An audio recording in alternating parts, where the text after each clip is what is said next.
Hello बच्चों, my self Rajiv Sharma. और पिछली क्लास में हम बात कर रहे थे close packing in solids. Close packed in one dimension, close packed in two dimension हम ऑलरेडी स्टडी कर चुके हैं। आज जो मैं बात करने जा रहा हूँ close packed in three dimension, close packed in three dimension की बात करने जा रहे हैं। ठीक है बच्चों, हिंदी में ध्यान दें। हम निबिड़ संकुलन के बारे में बात कर रहे हैं। एक विमीय निबिड़ संकुलन आप पढ़ चुके हैं, द्विविमीय निबिड़ संकुलन आप पढ़ चुके हैं। आज जो आप पढ़ने जा रहे हैं वो होगा त्रिविमीय निबिड़ संकुलन। कौन सा? त्रिविमीय निबिड़ संकुलन। तो एक विमीय निबिड़ संकुलन यानी वन डायमेंशन में आपने एक हॉरिजॉन्टल रो स्फीयर्स की अरेंज की थी।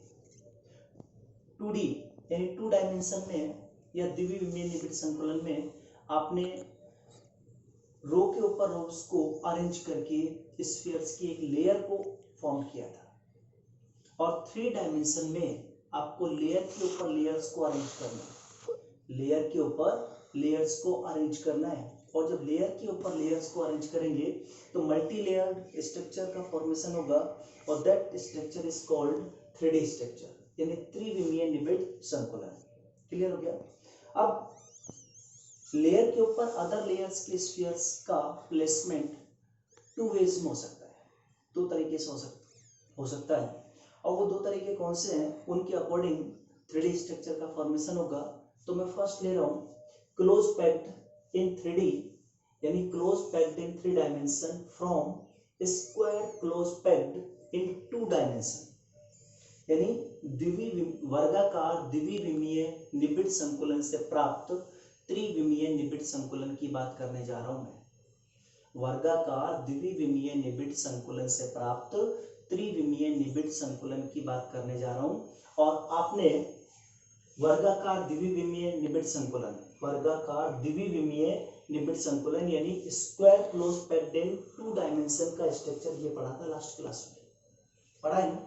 और मैंने कहा था in this structure one sphere touches other four spheres if the centers of these four spheres are joined by a straight line, then a square is formed. Thus, this structure is called square close packed in two dimension. मैंने कहा था कि इस संरचना में एक गोला अन्य चार गोलों को स्पर्श करेगा और उन चारों गोलों के केंद्रों को अगर हम एक दूसरे के साथ मिला दें तो एक वर्ग का निर्माण हो जाएगा। इसलिए इस संरचना को हमने कहा था वर्गाकार द्विविमीय निबिड़ संकुलन। अब ये एक लेयर है, ये 2D स्ट्रक्चर है, द्विविमीय है। इसको त्रिविमीय में कन्वर्ट करना है तो आपको इस लेयर के ऊपर स्फीयर्स की अदर लेयर्स को प्लेस्ड करना है, अरेंज करना है। आपको इस वाले में करना क्या है कि जो सेकेंड लेयर के स्फीयर है उनको आप प्लेस करें exactly above the spheres of first layer. Spheres of second layer are placed exactly above the spheres of first layer यानी सेकेंड लेयर के जो स्फीयर्स हैं उनको आप फर्स्ट लेयर के स्फीयर्स के बिल्कुल ऊपर एग्जैक्टली अबव प्लेस करना है। हिंदी में समझिए कि आपको दूसरी परत के गोलों को पहली परत के गोलों के ठीक ऊपर व्यवस्थित करना है। और अगर आप ऐसा करते हैं तो पहली और दूसरी परत बिल्कुल सेम हो जाएगी। इसी प्रकार यानी सिमिलरली थर्ड लेयर को अरेंज कर सकते हैं, तीसरी परत को, सिमिलरली फोर्थ लेयर को अरेंज कर सकते हैं। अब इसमें कैसे शो करेंगे? देखिए बेटा,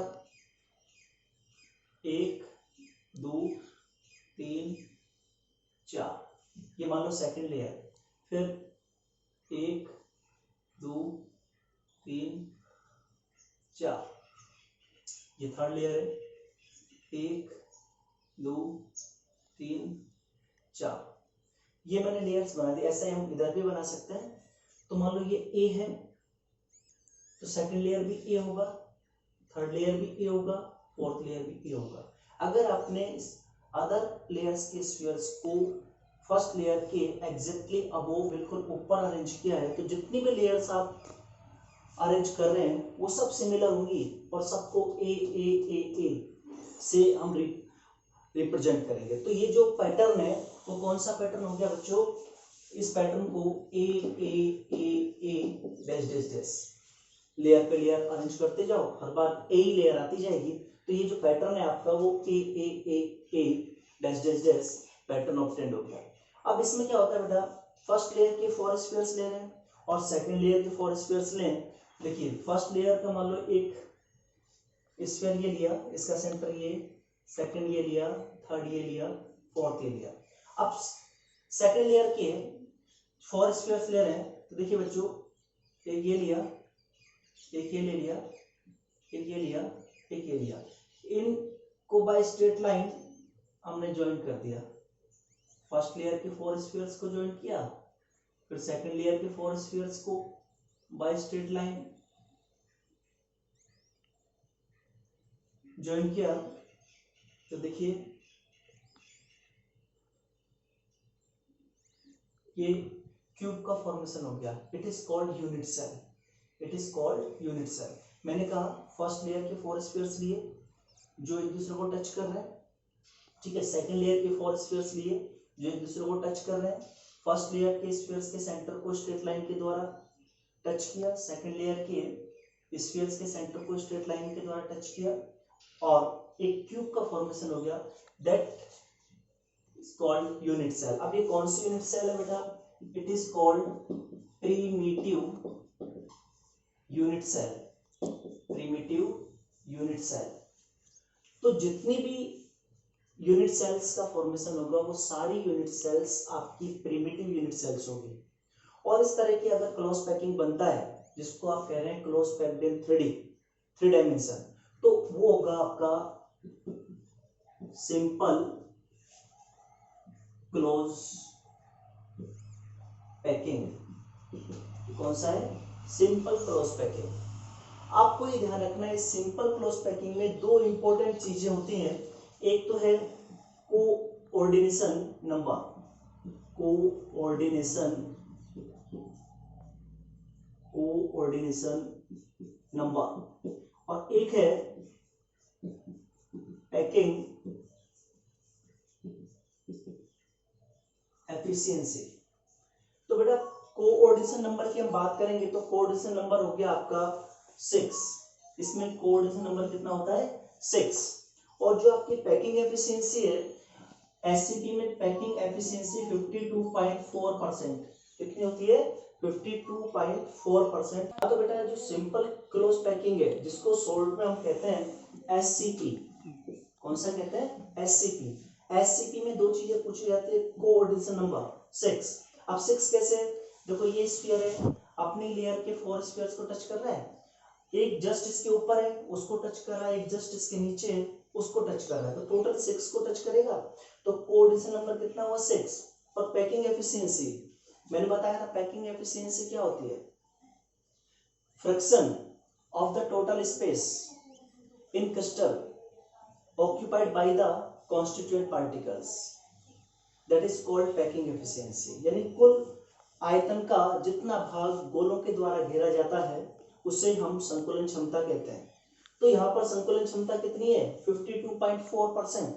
इतना आयतन, इतना स्पेस गोलों के द्वारा घेरा गया, स्फीयर्स के द्वारा घेर लिया गया, तो that is called packing efficiency. अब 100 में से अगर 52.4 को माइनस करें तो कितना बचेगा? वो जो बचा वो आपका होगा वॉइड्स, इंटरस्टिशियल साइट्स। उसको हम कहेंगे वॉइड्स, इंटरस्टिशियल साइट्स कहते हैं। तो ये फर्स्ट टाइप बताया। तो सिंपल क्यूबिक पैकिंग या simple close packing, simple cubic packing, इसको क्यूबिक पैकिंग कहें ज्यादा बेटर है, सिंपल क्यूबिक पैकिंग।